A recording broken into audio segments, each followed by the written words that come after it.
Are we ready? Yes, you can start anytime. Okay. Hey, everybody, so we're live. Yes. Okay, it's 9 o'clock, let's get this meeting. Started, I guess, that's like, anything starts by taking roll.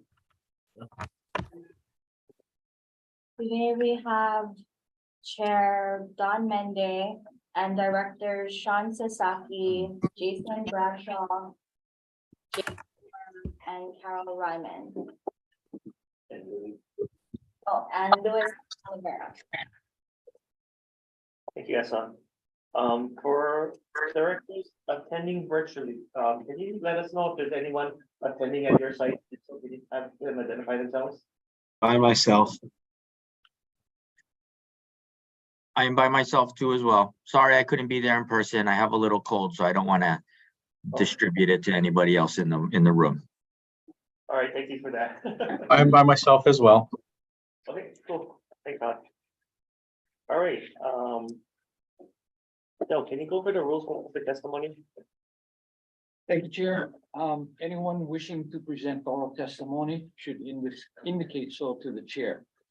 Oral testimony will be limited to 3 minutes, subject to the discretion of the chair. Your testimony must be related to a matter on the board agenda.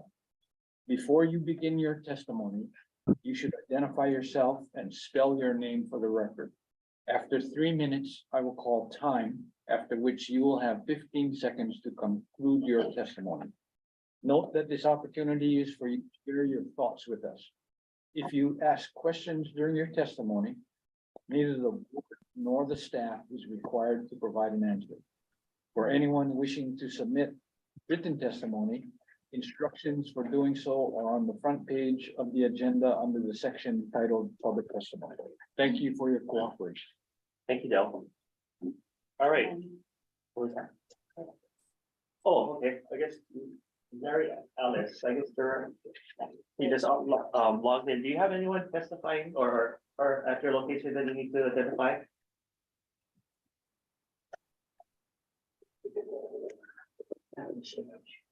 Mary Alice, do you have anybody at your location that you need to identify this? Present and alone. Thank you, Okay, Chair. thank you. Awesome, thank you. All right, moving on to item number 2. So the executive session minutes are not available at this time, and so will be deferred to a later meeting. So we will be approving the regular meeting minutes for March 9th, the special meeting minutes for March 20th, the special meeting minutes of March 31st, and the regular meeting minutes for April 13th. Can I get a motion? So move, Chair. This is Louis. Thank you. Second. Thank you, Carol.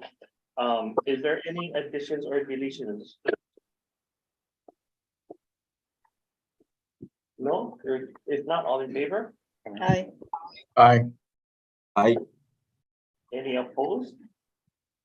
Hearing none, motion carries. Thank you. All right, moving on to item 3A. This is to adopt the approved and rejected list for the rental housing revolving fund project awards for the fiscal year 2023 funding round. Can I get a motion, please? So moved. Thank you, Carol. Second, you, is there anyone that wants to submit any public testimony for this agendized item? No, okay, moving on. Wait, David? Thank you. Good morning, Chair, members of the board, David Oy, Finance Manager. This for action is specific to the list, specifically for the rental housing revolving fund applicants. Applications for HHFDC financing were posted on December 16th, 2022. The application deadline for receipt was February 17th, 2023. At the deadline, HHFDC received a total of 26 applications, specifically for our HRF financing. This represented 23 unique projects, as projects could also submit applications for both 4% and 9% LIHTC financing. Among those 23, 14 projects were on Oahu, 3 were on Kauai, 3 on Maui, and 3 in Hawaii County. The totaling that is listed for the financing requests was based on the highest request from the unique project. So if we applied for both 4 and 9, we took the highest request that was among the two. So the total RHRF applications requested amount was $430,044,596 for this round. The detail of the projects and their requests can be found on pages 1 and 2 of the for action. So based on the program criteria, the projects were evaluated and scored by staff. The criteria for minimum threshold are local housing need, project description and design, benefits and impact, project management, and financial leverage. The criteria scoring minimum to qualify for the consideration for financing, minimum required is 125 out of 250 possible points. All the projects scored above the minimum threshold, so there are no that are on the rejected project list. Achieving minimum threshold does not obligate or guarantee funding from HHFDC. Awards are going to be based on the overall feasibility of the project and other funding requests, as well as the other funding, as well as the availability of funds in RHRF. Awards will be based on the best use of funds available in all areas of the program, as well as in the best interest of the RHRF program. So as well as scoring for minimum threshold, RHRF has a statutory funding priority that is detailed on page 3 of the for action. In the first of the 2 tiers of funding priority, the first tier priority goes to projects that are have financing administered by the U.S. Department of Housing and Urban Development, or HUD, or the U.S. Department of Agriculture, Rental Assistance, USDA-RA, maintaining certain minimums for AMI. The second tier projects are mixed income projects with all units for persons and families at or below 130% of the AMI.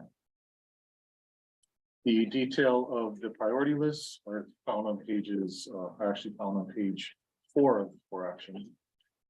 So again, these lists are not listed in any, projects are not listed in any particular order. They are listed alphabetically.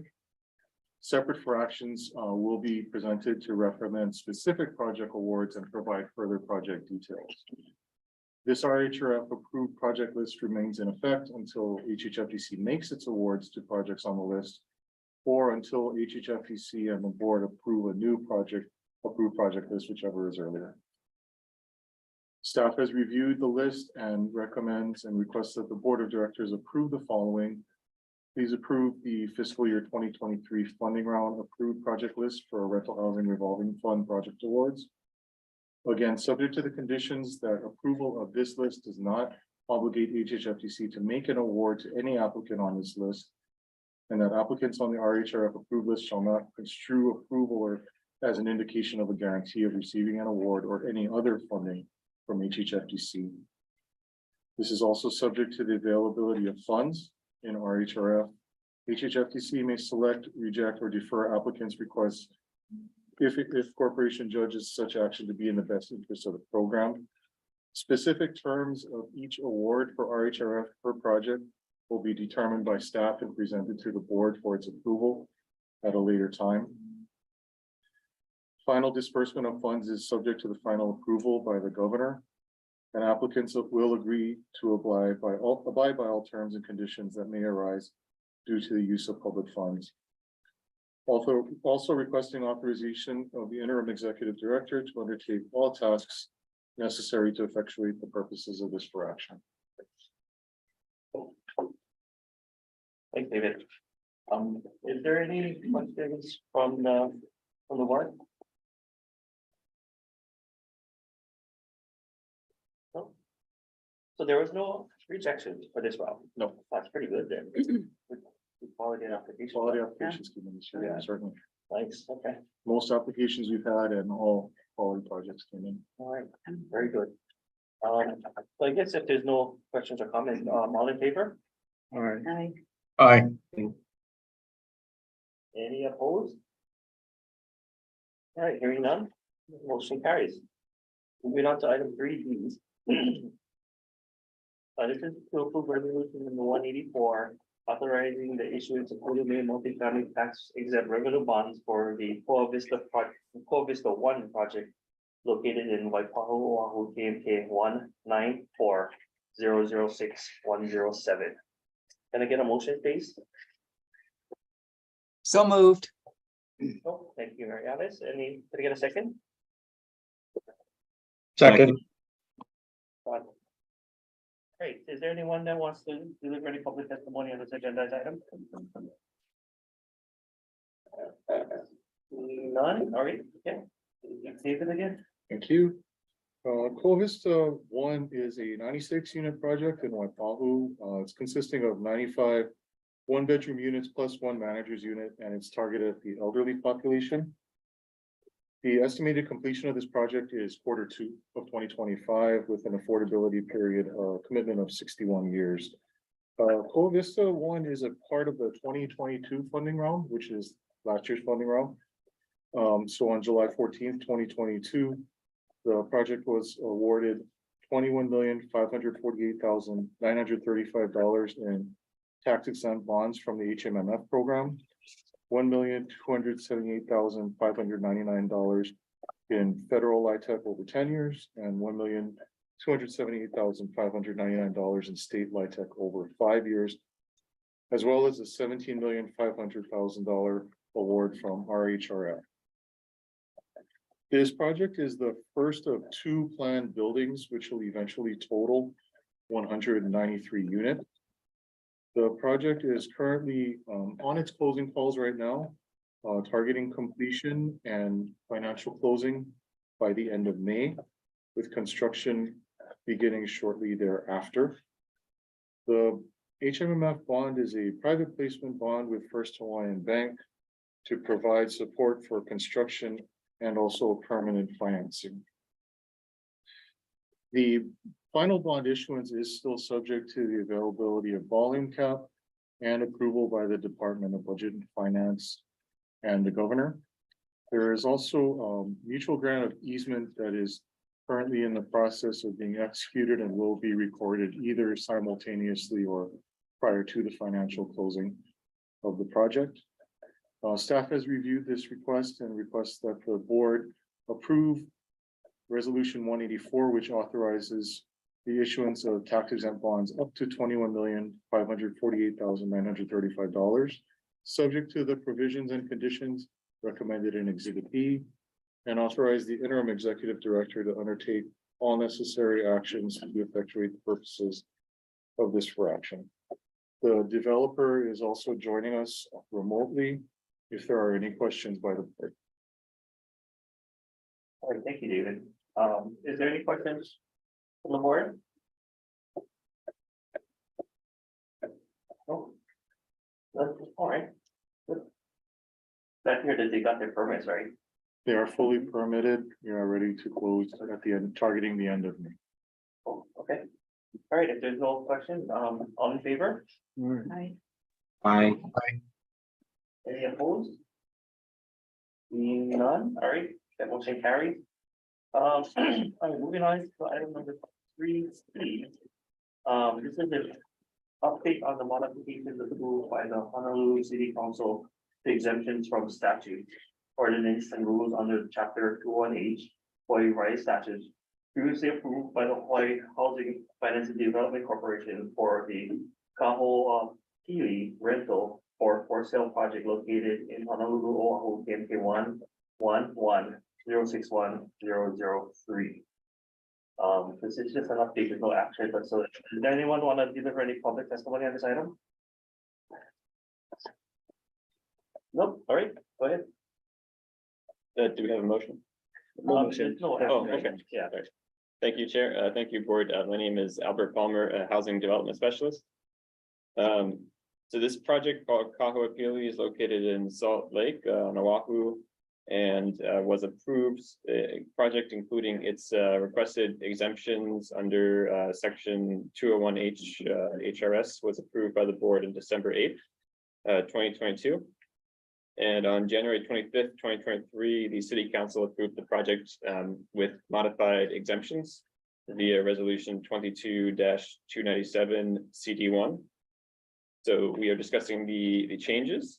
Now, this project was approved as either rental or for sale. Their plan A is to seek financing from HHFDC for the project as rental. And their plan B would be to convert the project to for sale. So one of the changes made by the city council was they are going to require the project to seek HHFDC financing for rent for 2 years as a rental project before it may convert to for sale.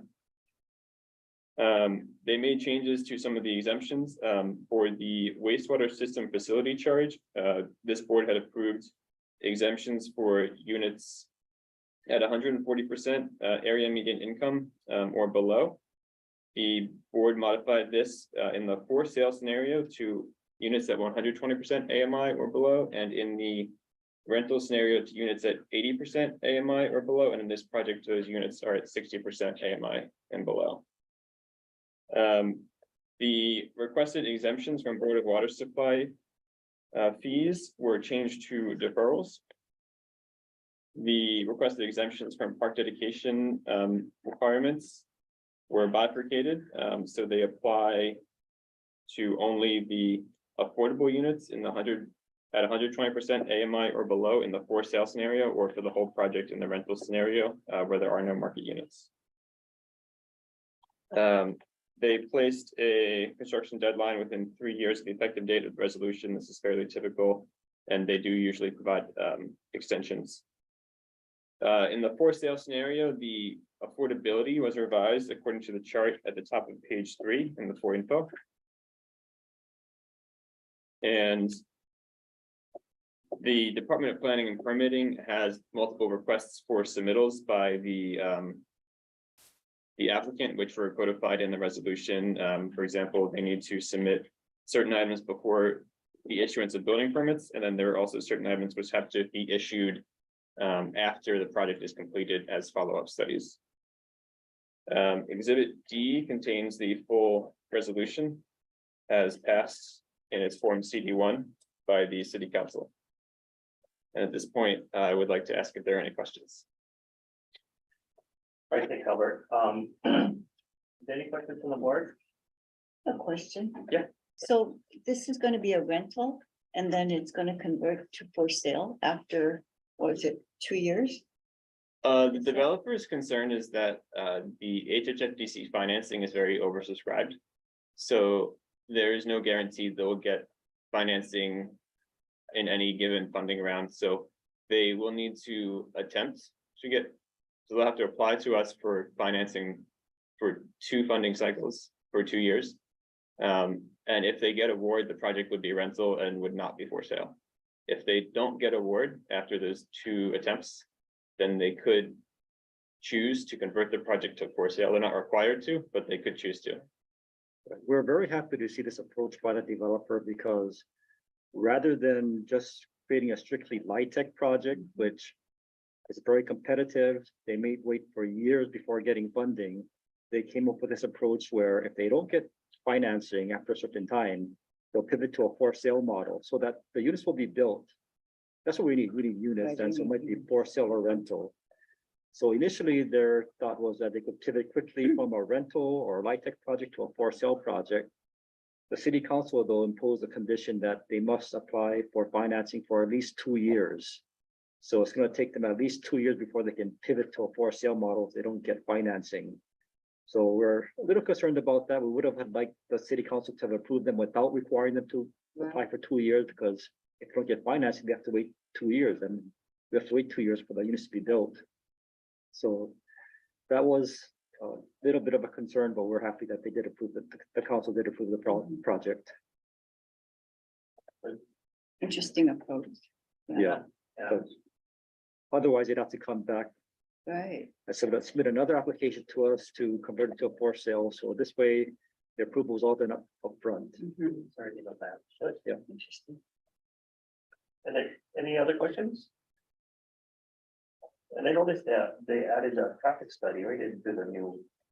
Is that coming? Yes, they were required to do a traffic study in general, but DPP will now require updates to the traffic study as well. Okay. And after the project obtains the certificate of occupancy, they need a post-occupancy update to the traffic study as well. Chair. Right, yes. May I ask, Mr. Palmer, for item F at the top of page 3, the changes that the city resolution makes to the affordability levels. Can you explain that in terms that I could understand? I'm looking at the 3 columns, the 4 action, the city resolution, the difference, and not sure quite what it does. Yeah, so my understanding is this was negotiated between the developer and the city council. And essentially, the units at 125% and below, there were 94 of those. 17 of those were allowed to move up to 140% in exchange for the remainder moving down to lower AMI levels. So generally, they wanted to push the AMI levels downwards further than what was originally proposed in the for sale scenario. So it's kind of a wash, but with a gain on the more affordable units, number of affordable units. Sure, yes. Thank you very much, Chair. Good question, thank you. All right, is there any other questions on the board? If not, okay, let's move on to item 3D. To approve the state of Hawaii program year 2023, July 2023 to June 30th, 2024. Annual action plan for the U.S. Department of Housing and Urban Development, Office of Community Planning and Development, Home Investment Partnerships, Housing Trust Fund, Emergency Solutions Grant, and Housing Opportunities for Persons with AIDS programs. Can I get a motion, please? So moved. Carol, can I get a second? Second. Thank you, Sean. Is there anyone that wanna submit any public testimony for this agenda item? If not, okay, go ahead. Good morning, Chair, members of the board. My name is Carrie Higa, and I'm a planner here at HHFDC. This for action seeks your approval of the 2023 annual action plan covering the period from July 1st, 2023 to June 30th, 2024, and authorization for the interim executive director to undertake all tasks necessary to submit and implement the action plan. The plan covers HUD's Home Investment Partnerships Program, the Housing Trust Fund Program, and the Housing Opportunities for Persons with AIDS Program. The intent of these federal programs is to strengthen communities and provide decent, affordable housing for families and special needs populations. Annually, HHFDC rotates its home funds between the 3 neighbor island counties. For 2023, HHFDC will receive $3 million in home funds. HHFDC will award the funds to the County of Maui, which will use funds towards the development of affordable rental units for families and increasing home ownership units. The home program requires that 15% of the allocation be set aside for a community housing development organization, or CHODO, and the County of Maui plans to use its CHODO funds toward a home buyer and or rental activity. The plan allocation for program year 2023 home funds is shown in the first table on page 3 of the board report. The Homeless Programs Office of the state's Department of Human Services administers the HHFDC program, under which DHS will receive $307,340 for program year 2023. Funds will be used toward providing financial assistance and services to individuals with HIV or AIDS who are homeless and at risk of homelessness. The second table on page 3 displays the program year 2023 plan allocation and activities under the HHFDC program. In prior program years, DHS administered the Emergency Solutions Grant Program, which focused on homelessness prevention, rapid rehousing, and emergency shelter operations activities in the neighbor island counties. For program year 2023, DHS formally declined the state's ESG allocation of approximately $458,038 in favor of the neighbor island counties receiving the funds directly, proportionate to each county's population size. Due to limited funding amounts, capacity, and time, the neighbor island counties declined their shares of ESG funds as well, and instead, the city and county of Honolulu has accepted the allocation in addition to their own allocation. An update will be provided on the ESG program in 2024, which is when the state will be eligible for its next ESG allocation. Under the National Housing Trust Fund program, had recently announced HHFDC's 2023 allocation of approximately $3,066,413. I'd like to point out that the estimated HTF allocation of $3 million is shown throughout the board report. Please note the following revisions. On page 2 under section 2, facts, item D, program year 2023 CPD program allocations, the HTF allocation should be revised to $3,066,413.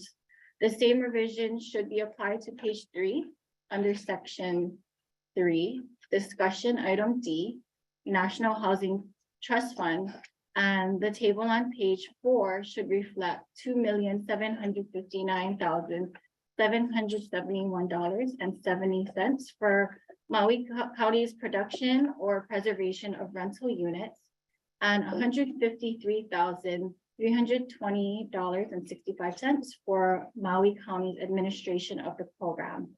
Likewise, HHFDC's share of admin should be revised to $153,320.65. Maui County will use HTF funds for the production or preservation of rental housing for extremely low income families earning 30% of the area median income or below. Again, the table on page 4 shows the planned HTF allocation for 2023. The state's program year 2023 annual action plan focuses on the allocation of funds by activity type and objective instead of specific projects.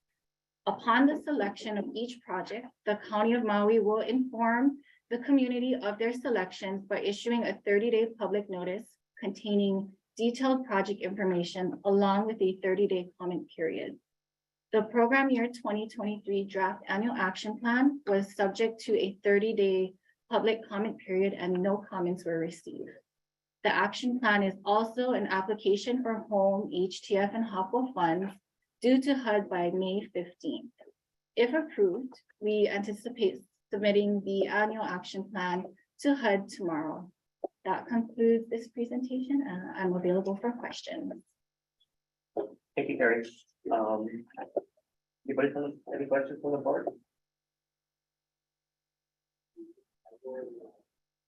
No? All right, if not. All in favor? Aye. Any opposed?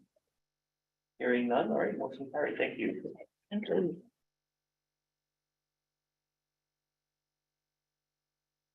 Yeah, okay. Yeah, we'll take a short break, 5 minutes. Take a short break, so we can get this in here. Anybody have either, I do.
All right, everybody, let's get back to session. Thank you for that.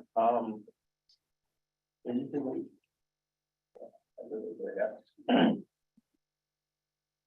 All right, so moving on to item number 3B, excuse me, 3E. This is a discussion on the status of lease rent negotiations and vacant lots for the Waiholi Valley Agricultural Park and residential lot subdivision located in Waiholi. Po'ola Opoko, Oahu, KK 148, various. Chris, you have to say something? Sure. Good morning, Chair, members of the board. So as the title reflects, I'm here to provide an update on the status of the lease rent renegotiations in Waiholi Valley. I could say publicly about a third of the negotiations have been resolved. And so I'd like to provide you an update on how the remaining negotiations are going. For that update, my suggestion is that the board entertain a motion to enter into executive session to consult with the board's attorney. This is also relating to acquisition of public property for that reason. I'm aware, Chair, that we have members in person here, or sorry, lessees who are in person and lessees and members of the public online that would like to provide testimony on this matter before we enter into executive session. Thank you. All right, thanks, Chris. Yeah, so if there's anyone from the public that wants to deliver any public testimony on this agenda, I hope please let yourself be known.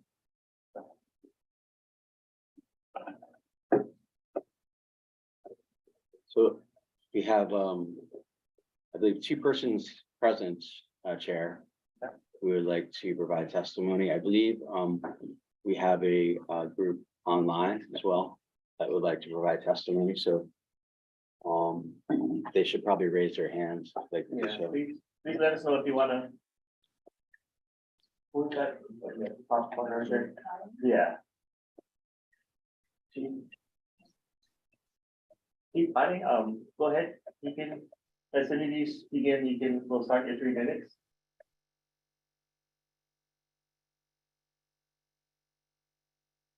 You're on mute still yet?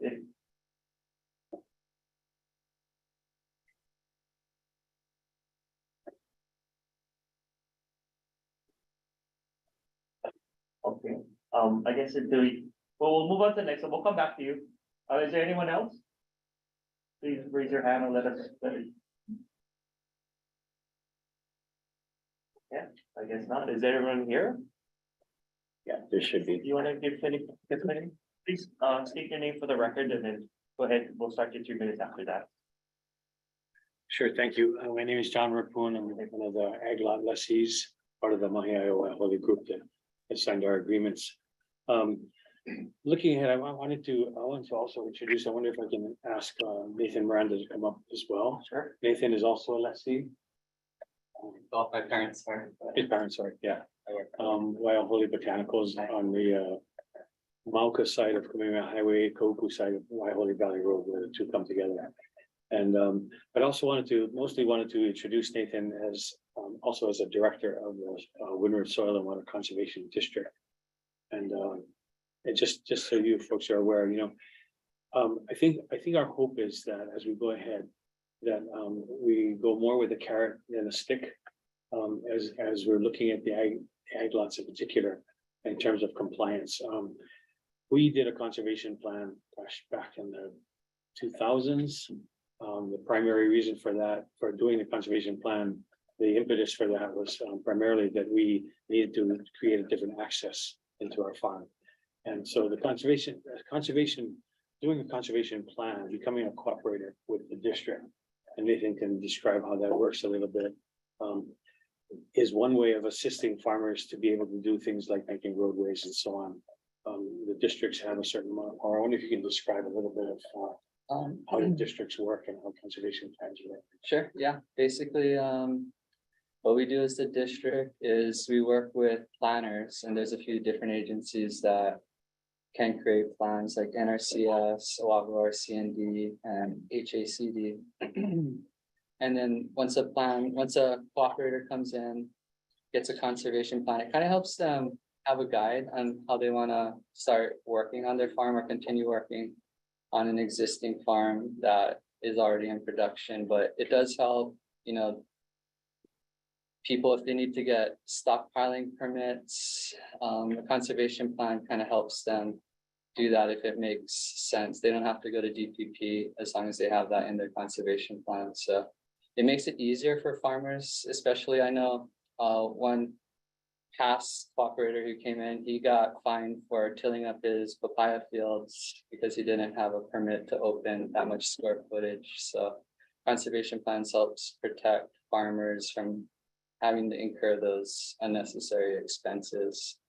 But it also, you know, it gives them a guide on how to follow and what their projections are for how they want to develop their properties too.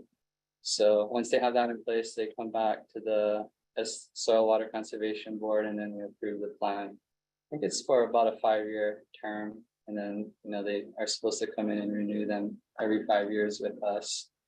But it can be used as a way to help verify that people are using their parcels for what they're intended to do. Time. Okay, Okay, yeah, thanks. thank you for that. Yeah, no, that's good information. Okay. Appreciate it. Thank you. Okay, thanks. Is there anybody else? Chief, probably have you, Nick, okay. Go ahead, Nick. Go practice your again. Can you state your name for the record, please, before you start? Hi. Excuse me, can everybody hear me? Yeah, we can hear you. My name is Nick Rapoon. My father is an ag lessee in Waiahole, and we're also part of the Mahiaio Waiahole group that has signed our agreements. I just wanted to comment to the board, you know, we appreciate the work that has been done to get our group to the agreement that we have. And I just wanted to emphasize the importance to me that the other ag lessees in the valley get the same deal, and that is identical, not with any added provisions or any other measures put in there. The reason for that is that, you know, we as a small group, Mahiaio Waiahole, one of the things that we are strongly passionate about is coalition building within the farmers in the valley. And having everybody aligned with the exact same leases will greatly help with our ability to reach out to the other farmers in the valley and bring everybody together to basically, so that we can help each other farm better. And having all of our rates aligned and all of our leases identical will greatly aid in that coalition building aspect. So yeah, just thank you for the time, and that's all my comment. Thank you. Thank you for your comments. Okay.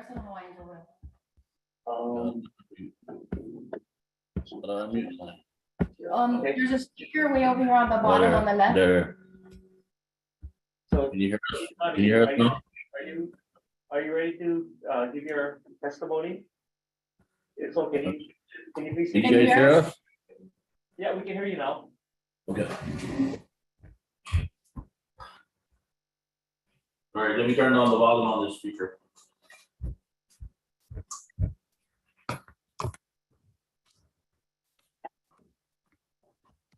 All right, you can hear us loud and clear? Yeah, we can hear you. Okay, aloha.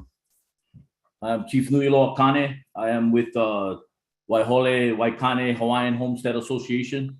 We have multiple lease holders with us here today, and also Lodio title holders and our community. We basically came in last week, had a meeting with Chris, was hoping that we could get on the agenda so we can present things clearly and correctly. We are trying our best to communicate. We go through our community and we talk eye to eye with our members, and we pretty much lack the voice of a lot of us. I understand that you're making deals with individuals and groups and personal people, dividing them up. And according to our DCCAs and our bylaws and what else? The restrictive covenant. The restrictive covenants that we need 70% of us on minimum to actually do anything, any business. So that's what we're trying to accomplish, is get us all on the same page.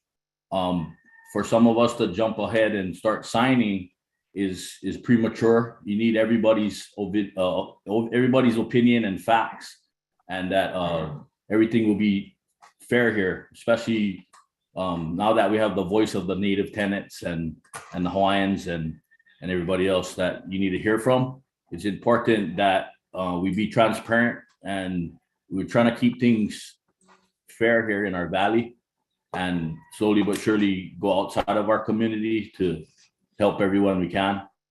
A lot of our kapuna fought for generations for these lands, and we're trying to come to the table with everyone, and we appreciate the moment for us to give this moment. But there's a few leases here that would like to say a few more things also. And number one thing is that we don't want to displace, according to Josh Green, don't displace any of our people, especially with the number one lot being evicted. It's important that we get an opportunity to voice the opinion and follow the laws that is put forth for us, especially for the tenants. That's basically what's going on here. Is we need to keep scheduling so that we can communicate. Our valley is divided up with, there's a lot of money guys coming in, taking lots and signing real quick as they can, because they got a killer deal and they're actually not even qualified to be in this valley as a affordable and farmer. But we're not trying to discriminate against nobody, but we're trying to make sure that the original people of this valley keep it intact and keep our life, keep our culture, and a character of our valley. But we'll have another board member that could do another 3 minutes. Is that fine? No. Yes, that's fine. Okay. Everybody can have 3 minutes, so, I guess whoever's speaking next, can you just state your name for the record, and we'll start here in 3 minutes. Pops, you want to say something? Just a couple words? You okay? We just stick to our 4 basic position.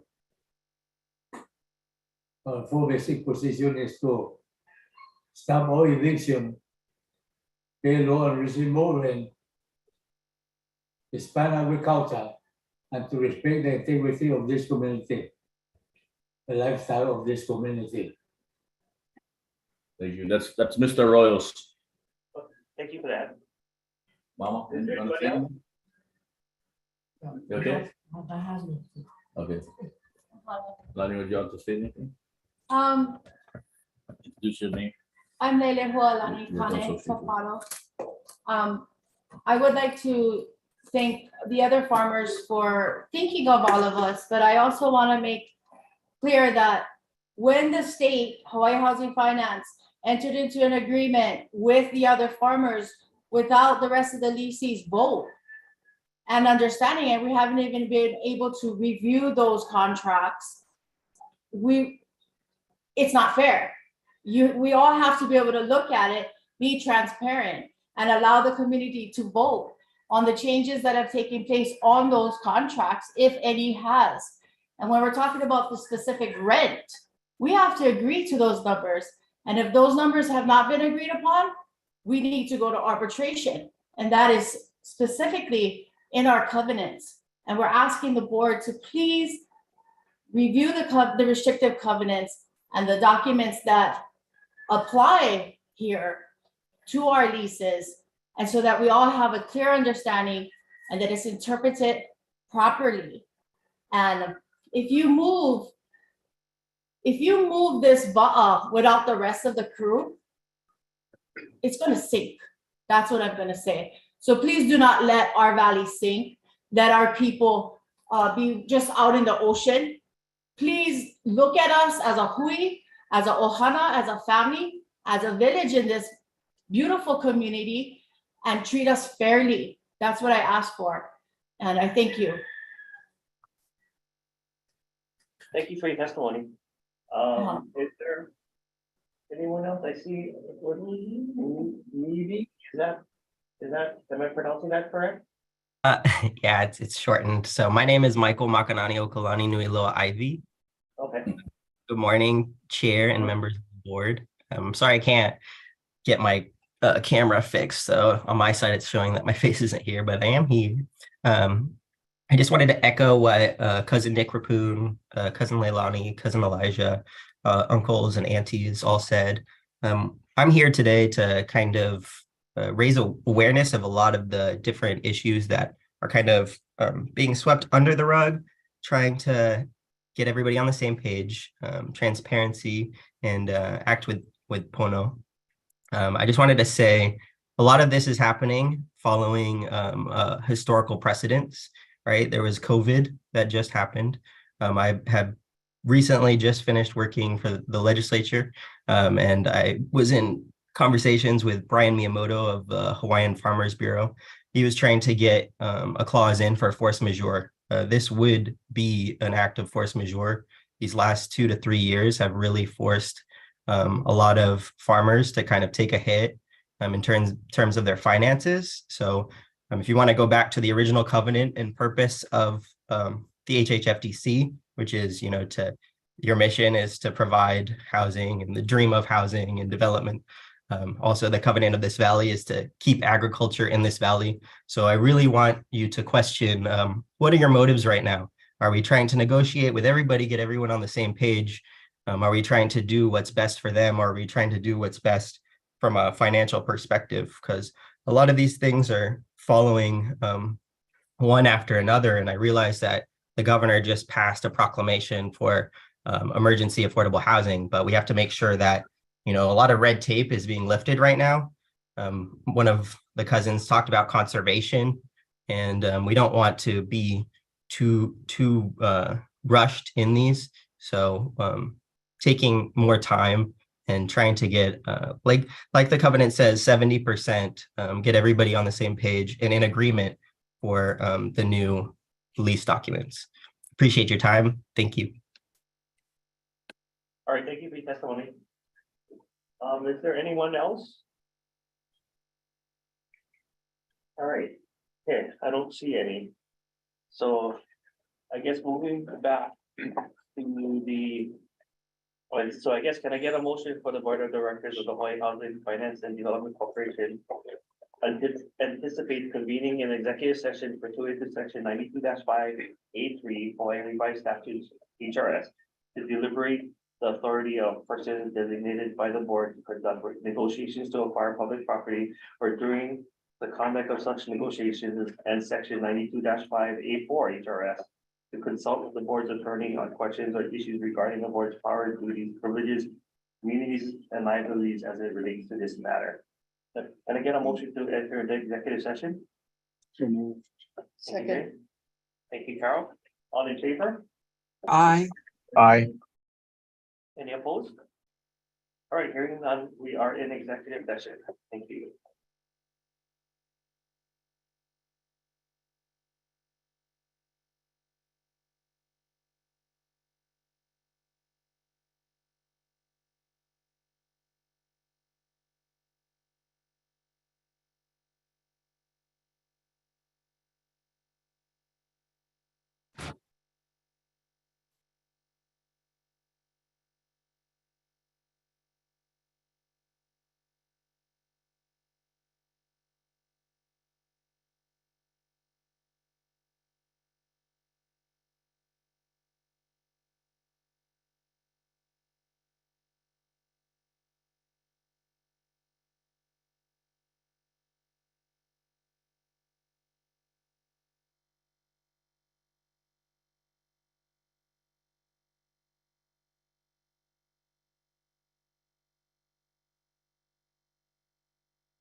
All right, we are out of executive session. Thank you, everybody.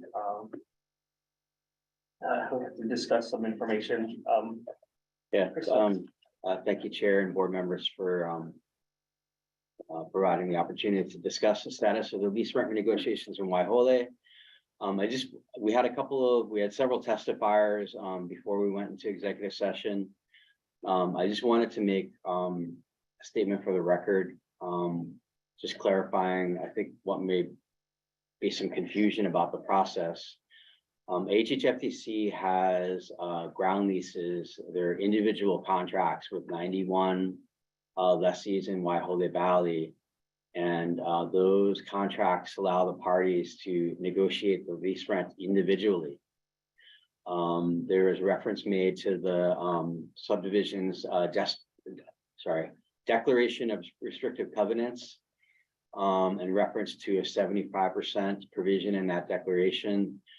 I believe what the testifier was referring to was a provision in the declaration whereby any amendment to the declaration requires 75% vote of the project lessees. So to my knowledge, it has nothing to do with the setting of the lease rents. Again, we have individual contracts with 91 parties.